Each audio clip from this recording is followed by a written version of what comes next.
Oi, pessoal. Então, vamos continuar trabalhando com o contexto de multiplexadores. E nesse vídeo, nós vamos trabalhar com a utilização dele como um BLU, ou seja, como um bloco lógico universal. Lembrem que antes nós vimos um outro bloco, um outro circuito que poderia trabalhar nesse mesmo contexto. Era aquele decodificador, né? 3 para 8, 4 para 16, 2 para 4, que a gente tratou ele como um gerador de minitermos, não é verdade? Mas nesse caso, o multiplexador, ele é bem interessante ao se utilizar ele como um bloco lógico universal, tá? A gente vai ver o porquê. Então, para trabalhar com no primeiro momento, vamos pensar no MUX 4 para 1. É um MUX simples, né? Com 4 entradas de dados. Então eu tenho o meu I3, o meu I2, o meu I1 e o meu I0. Tá? Eu tenho duas entradas de seleção, C1 e C0. E eu tenho minha saída. Tá? E se vocês lembrarem sobre essa expressão de saída, ela é dada por C1, C0 e 3, ou C1, C0 barra e 2, ou C1 barra, C0 e 1, ou C1 barra, C0 barra e 0, tá? Então, essa é a expressão que a gente tem lá do meu multiplexador quando a gente trabalha com a tabela verdade, né? Então, temos, olha, todas as variações de minitermos em relação a C1, C0, se vocês lembrarem, né? Então, a gente tinha um gerador de minitermos e depois nós tínhamos um circuito habilitador, né? Em que eu considerava exatamente, ó, uma das entradas de dados para cada um desses minitermos. Legal? Então, ó, para 1 eu tinha 3, para 1 0 e 2 e assim por diante. Isso é válido para qualquer multiplexador, por isso que eu estou chamando a atenção de vocês. Aí imagine, o que seria o bloco lógico universal?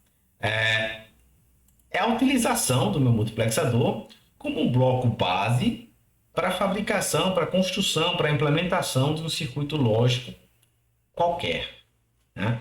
Então, para esse caso aqui, ó, vamos tratar com o seguinte caso. Vamos pensar que a gente queira implementar um circuito de duas entradas, certo? Eu vou começar com duas entradas, por quê? Porque a gente já sabe que o projeto de um circuito combinacional ele pode ser feito através da soma de minitermos. E a soma de minitermos, então, ó, aqui ó, já me dá uma ideia, né? Que todos os minitermos que eu preciso para duas entradas estão presentes, tá? Então vamos lá. 00, 01, 10 e 1. E eu tenho o meu S. Vamos dizer que eu queira criar o seguinte circuito. 10, 10. Legal? Eu não vou fazer simplificação lógica, tá? Eu vou querer implementar diretamente, apenas para mostrar para vocês.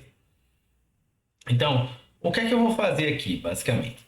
Primeiro vamos extrair essa expressão lógica. Essa expressão lógica é dada por quem? Eu posso pegar os minitermos apenas que eu tenho S igual a 1. É isso? Então, posso chegar aqui e dizer que isso aqui é igual a barra B barra ou a B barra, tá? São dois minitermos aí que o meu S vale 1. E aí pensar, se eu quiser implementar um circuito com esse comportamento utilizando o MUX 4 para 1, eu preciso transformar esse S aqui nesse S de baixo, correto? Aí vem, né? Como é que eu faço isso? Ora, o primeiro eu tenho que criar meus minitermos. E como a gente viu, quem está diretamente relacionado aos minitermos é C1, C0.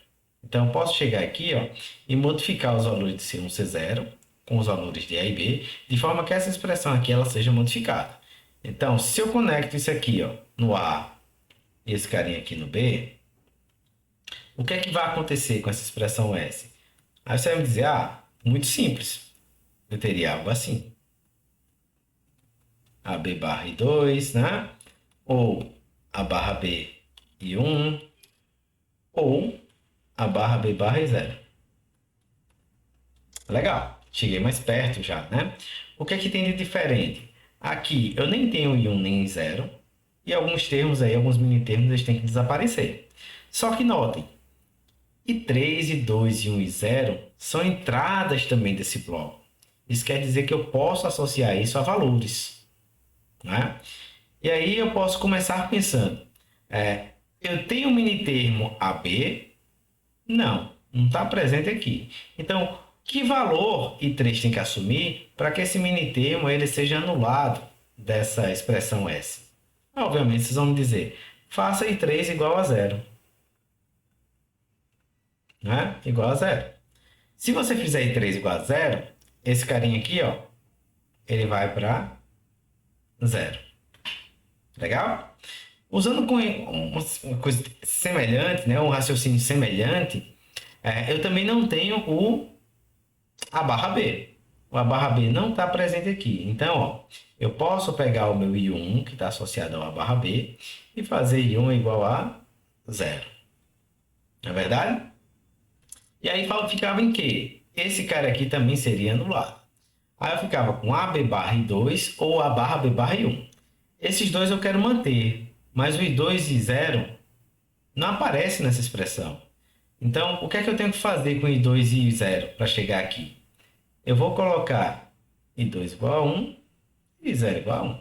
Então, quando eu fizer esse cara aqui igual a 1, ó, isso aqui vai ficar AB barra e esse cara aqui vai ficar A barra B barra.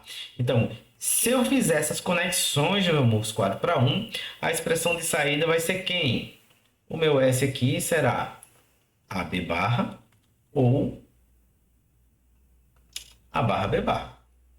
Legal? Que é a expressão aqui desse bloco. Então veja, que interessante, né? Eu posso pegar um multiplexador agora e nem precisar utilizar a minha porta U, que a gente tinha no passado, naquele decodificador 3 para 8.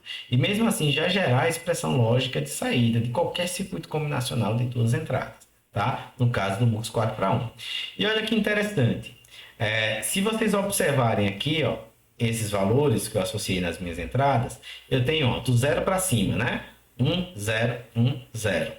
E ó, do 0 para cima, o que é que eu tenho? 1, 0, 1, 0. Então, a própria tabela verdade foram as entradas, ela resultou nas entradas que eu associei aqui com as entradas de dados do MUX. Então, bem interessante, muito simples, né?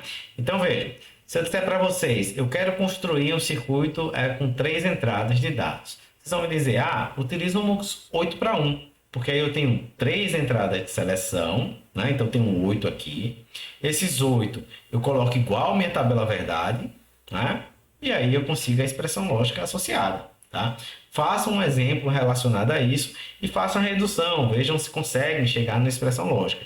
Criem uma tabela de 3 entradas, sorteiem essas saídas, tá? Façam de acordo com o que vocês quiserem e verifiquem se com o MUX 8 para 1 vocês conseguem realizar esse tipo de comportamento. Tá legal? Aí, gente, um circuito, então, MUX 4 para 1, pode implementar qualquer circuito combinacional de 2 entradas. Mas ele vai além. Um 4 para 1, eu consigo implementar qualquer circuito combinacional de 3 entradas. De 3 entradas, tá? Então, vamos verificar no próximo vídeo como trabalhar isso, tá?